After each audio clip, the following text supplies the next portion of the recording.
En la última Anime Expo 2025, se reveló que al menos el 50% de los suscriptores de Netflix ven anime, un equivalente a 300 millones de espectadores a nivel mundial, y que por si fuera poco, el 90% de estos espectadores opta por verlo con doblaje en vez de hacerlo con subtítulos. Datos que están casi a la par de Crunchyroll, quienes mencionaron que más del 40% de todas las personas que miran su plataforma a nivel mundial lo hacen con doblaje al español, para terminar siendo Latinoamérica el mayor consumidor de su servicio sin subtítulos. Pero ¿a qué se debe este repentino aumento de la popularidad del anime en los últimos años? Y sobre todo, ¿por qué tanta gente prefiere verlo con doblaje al español, evitando por completo el idioma original? Por lo que en el video de hoy, responderemos por qué Latinoamérica se resiste a mirar anime y otros medios audiovisuales con subtítulos, y también demostraremos por qué esto, más que un problema, es una oportunidad para que la industria del anime crezca en esta parte del continente, y por qué los subtítulos no son una garantía de apreciar una obra como el autor quería que lo hicieras, con 3 ejemplos que difieren entre la traducción de Crunchyroll y la de Netflix. Por lo que comenzaremos con el nacimiento. Pues el anime no se puso bueno de la noche a la mañana, obteniendo mágicamente la popularidad actual que muestran las cifras tanto de Netflix como las de Crunchyroll. El anime desde décadas pasadas ya contaba con historias increíbles y producciones impresionantes. El verdadero problema, como muchas de las cosas en la época de los 80s, 90s y 2000s, era un problema de accesibilidad, pues la única forma de poder consumir animes de manera legal era a través de lo que las televisoras, tanto públicas como de paga, podían ofrecer. Y obvio, de manera ilegal, el anime también se consumía en estas épocas a través de maquinarias hoy extintas, y no sería hasta finales de los 2000s y principios de la década pasada, cuando el anime se pudo consumir a través del internet, que veríamos cambios significativos en muchos aspectos. Para algunos, YouTube fue la primera plataforma donde consumiríamos anime a través del internet, y que inevitablemente nos guiarían a páginas que de manera ilegal se especializarían en subtitular y transmitir todo el catálogo actual del anime de manera simultánea con Japón. Aunque lamentablemente, esto no haría que el anime dejara de ser un pasatiempo de nicho, y no sería hasta mediados de la década cuando veríamos el inicio de los servicios de streaming como Crunchyroll y Netflix, presentando sus primeros catálogos con anime para disfrutar de manera legal fuera de Japón. Aunque a la comunidad del anime poco o nada le importó, pues para este momento la era de la piratería digital estaba en su punto más alto, y para una comunidad que venía de consumir anime de la forma que fuera, de la manera que fuera, con la calidad que fuera y gratis, un servicio donde se tenía que pagar por verlo que ya podías de manera ilegal, no hacía ningún tipo de sentido para la comunidad del anime. Hasta que un virus que paralizaría el mundo entero sería lo que de verdad marcó el antes y el después en el anime fuera de Japón. Pues una pandemia era el momento perfecto para que el anime explotara a nivel mundial al tener tanto tiempo libre y el streaming a la mano, dando comienzo a la adolescencia. Aunque el anime se estaba convirtiendo en un producto que mucha gente estaba buscando, los servicios de streaming entendían que no era suficiente para que la gente aceptara ver caricaturas de monas chinas con ojotes y monos chinos con los pelos parados. Por lo que debían de hacer lo que hasta el momento era algo normal para la época, profanando de una vez por todas el elixir sagrado de los más puristas y conservadores amantes de la industria, doblando la mayor cantidad de animes al idioma español. Y aunque Crunchyroll antes de la pandemia ya había doblado algunas obras como Black Clover, Kobayashi-san, Re:Zero y Elfen Lied, para nadie es sorpresa que la popularidad de un anime pueda aumentar gracias a que ésta tenga un doblaje en simultáneo al momento de su estreno, y esto en gran parte se debe a la cultura. Pues al menos en México y en gran parte de Latinoamérica, imagino, cualquier serie y película que se estrenara en televisión tenía que estar doblada al español. Jean-Claude Van Damme en Ganar o Morir. Y aunque hay diversos factores para esto, al menos en México, la televisión pública estuvo dominada mucho tiempo por una empresa llamada Televisa, que tenía un concepto bastante crudo y nada positivo sobre la gente del país. Pues en palabras del dueño, México es un país de clase modesta muy jodida que no va a salir de jodida. Para la televisión es una obligación llevar diversión a esa gente y sacarla de su triste realidad, y su futuro difícil. Así que siguiendo este hilo de pensamientos, toda la televisión tenía que estar doblada al español pensando en que mucha gente que la consumía, muy probablemente no sabía leer ni escribir, o si lo hacía, se le dificultaba bastante creando una dependencia por el idioma español, y que posteriormente en generaciones futuras se generaría una costumbre por ver las cosas forzosamente con doblaje. Y obvio, el poco anime que llegaba al país forzosamente tenía que estar doblado al ser consumido por un público, en su mayoría infantil. Y aunque esto parecería no tener nada de malo, la gente que siguió consumiendo anime durante toda su vida, en algún punto descubrió que existían algunas diferencias al consumirlo en su idioma original, llevándonos a generar una actitud que hasta el momento ha creado divisiones en la comunidad, el odio al doblaje y la etapa de la rebeldía.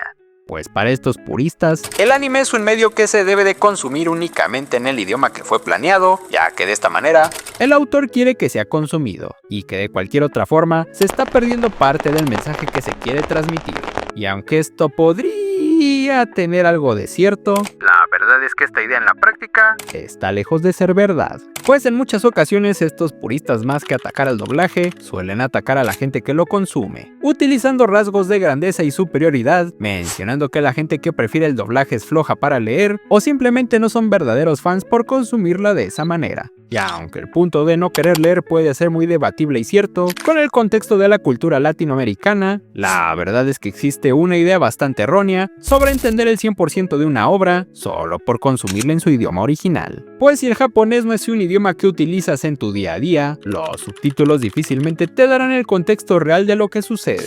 Y es que el japonés es un idioma bastante difícil de traducir de manera directa al español, pues es bastante común que las traducciones pasen del japonés al inglés y este termine al español, en primera instancia, gracias a que poca gente cuenta con el conocimiento o certificación para hacerlo, y obvio otros aspectos como el uso de diferencias gramaticales, palabras sin equivalente directo al español, y aunque cada vez se utilice menos, 3 alfabetos y un uso bastante alto del contexto.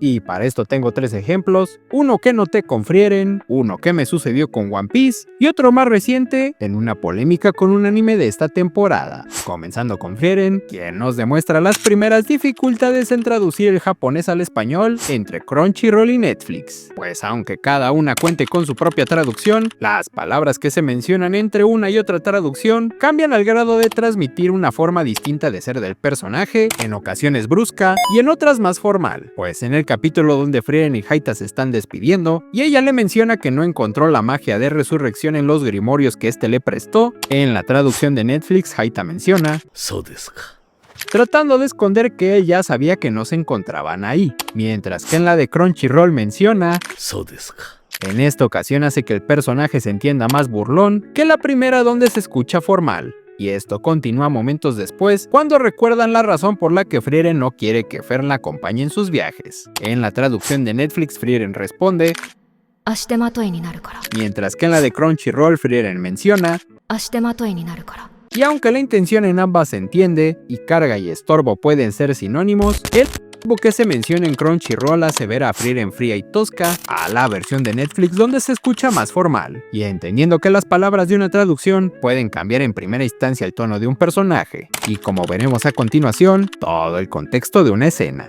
Al estrenarse el anime, el verano en que Hikaru murió, la frase "en verdad me gustas", que se menciona en uno de sus trailers, sería modificada en uno de sus capítulos por un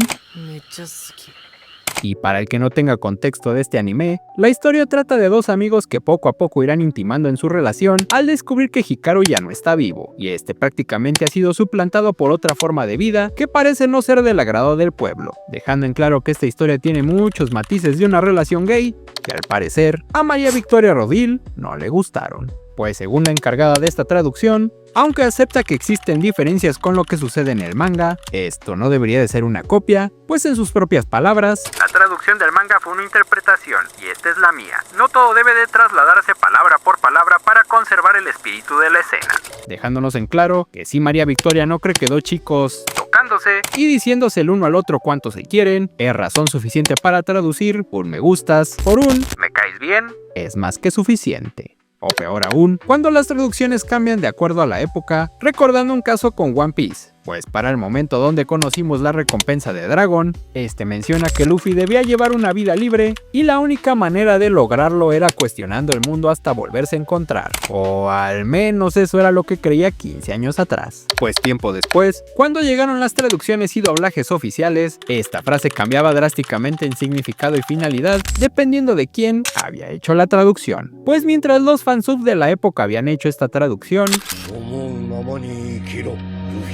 時代は時としてあらゆる偶然と四季を帯びて世界に問いかける。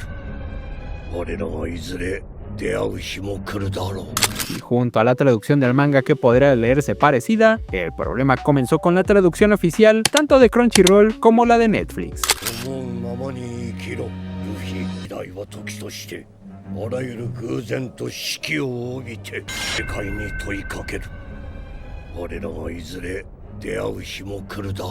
dejando 3 traducciones que tratan de decir lo mismo, pero al momento de utilizar distintas palabras pueden tener un significado distinto. Y es que en meses recientes, una noticia donde el CEO de Crunchyroll, Raúl Purini, mencionó no estar interesado en implementar IA en la generación de su contenido, pero sí en la subtitulación del mismo, donde se dicen estarlo utilizando para optimizar las formas de trabajo en el subtitulaje, pasando de voz a texto las traducciones. Y aunque tiempo después, el mismo Crunchyroll sería el centro de controversias al exponer que el anime Necronomicon and the Cosmic Horror Show no solo contaría con pésimos subtítulos, también lo habrían hecho con ChatGPT. Y aunque el mismo Crunchyroll se excusó al ser trabajo de un proveedor externo a ellos, es una clara demostración de lo poco o nada que a las plataformas del streaming les interesa el producto final al tener que subtitular y doblar tantas producciones al mismo tiempo. Pero aún y con todas estas pruebas donde se desmiente la idea sobre entender de manera fiel un anime solo por utilizar subtítulos, es mentira, muchos puristas aún siguen en desacuerdo. Pues en las diversas redes de Friki Anime hice una encuesta mencionando si preferías ver un anime subtitulado, aunque este tuviera una pésima traducción, o verlo con doblaje, aunque este tuviera pésimas actuaciones de voz, teniendo como resultado un aplastante porcentaje de gente que prefiere ver el anime en japonés con una pésima traducción y no entender absolutamente nada, a verlo con doblaje con pésimas actuaciones. Lo que solo nos deja 2 opciones. De verdad la comprensión lectora en Latinoamérica es tan mala que solo entendieron subtítulos contra doblaje sin analizar las consecuencias, y que sinceramente no me sorprendería, o el verdadero villano de esta historia siempre ha sido las pésimas actuaciones de voz. Pues una de las mayores quejas sobre el doblaje en general es que no se parecen en nada a las voces originales, haciéndolas perder parte del contexto. Y esto solo tiene una respuesta: sesgos cognitivos. Un efecto psicológico que produce una desviación en el procesamiento mental, lo que lleva a un juicio inexacto que se da sobre la base de la interpretación de la información disponible, aunque los datos no sean lógicos o no estén relacionados entre sí. Y aunque la voz es imposible de igualar con cualquier doblaje, esto en ningún momento significa que el doblaje sea mejor o peor que el original. En nuestra infancia no teníamos con qué comparar a Dragon Ball y Mario Castañera era la voz de Goku y punto. ¿Qué? ¿Vienes del futuro? ¿De 20 años después? ¿Qué? ¿De Vegeta? No puedo creerlo. ¿De verdad eres el hijo de Vegeta? Aunque esta no se parezca en absolutamente nada a la voz de Goku en japonés, interpretado por una mujer.